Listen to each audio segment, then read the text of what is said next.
बच्चे तो कोरे कागज की तरह पैदा होते हैं, गंदा हम कर देते। माँ बाप लिख रहे हैं, पड़ोसी लिख रहे हैं, मोहल्ले वाले लिख रहे हैं, स्कूल में शिक्षक लिख रहे हैं, अध्यापक लिख रहे हैं, प्रोफेसर लिख रहे हैं, लिखे जा रहे हैं लोग, नेता, समाज सुधारक, और जो मिल जाए वही लिख रहा। फिर लिखावटों पर लिखावटें लिखती जाती है और धीरे धीरे कोरा कागज छिप जाता है। अरे बच्चों को कौन सलाह नहीं देता, बिन मांगी सलाह लोग दे रहे हैं। जिन सलाह तो खुद कभी नहीं चले उन पे बच्चों को चलाने की कोशिश कर रहे हैं।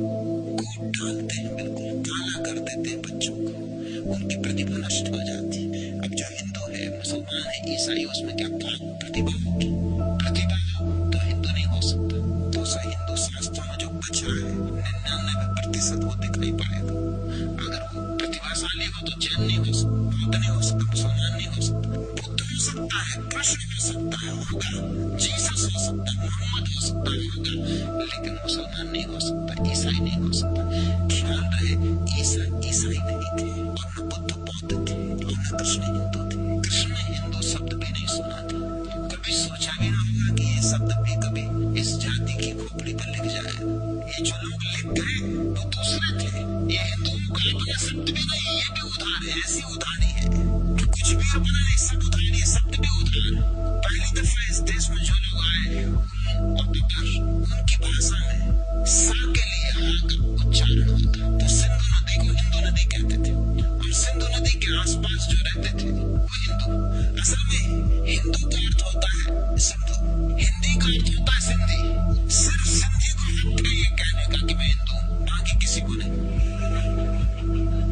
सिर्फ सिंधी को हिंदू अगर कहे तो चल सकता है, बाकी तो किसी को हिंदू कहने की कोई जरूरत नहीं। मगर उसी हिंदू शब्द से सारे शब्द बने। फिर जब ग्रीक भारत आए, यूनानी, तो उनकी भाषा में और फर्क हो गया। वो सिंधु को सिंधस कहते थे, ये हिंदस। यूनान तक पहुंचते सिकंदर के साथ ये शब्द इंदस हो गया और इंदस से इंडिया। इंडिया और हिंदू दोनों सिंधु शब्द से ही पैदा हुए और दोनों विजातियों ने दिए। तुम्हारा दिया हुआ शब्द भी नहीं। प्रतिभा की कहाँ बात करते हो? कोई प्रतिभाशाली होगा जो हिंदू है कि मुसलमान है कि ईसाई है। प्रतिभाशाली व्यक्ति केवल मनुष्य होता है और छोटे बच्चे मनुष्य की तरह पैदा होते हैं और तो उनकी प्रतिभा हर जगह दिखाई पड़ सकती है।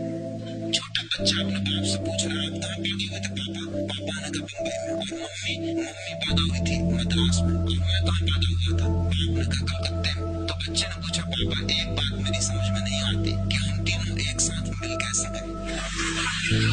कहाँ बम्बई, कहाँ मद्रास, कहाँ कलकत्ता? क्या गजब हो गया।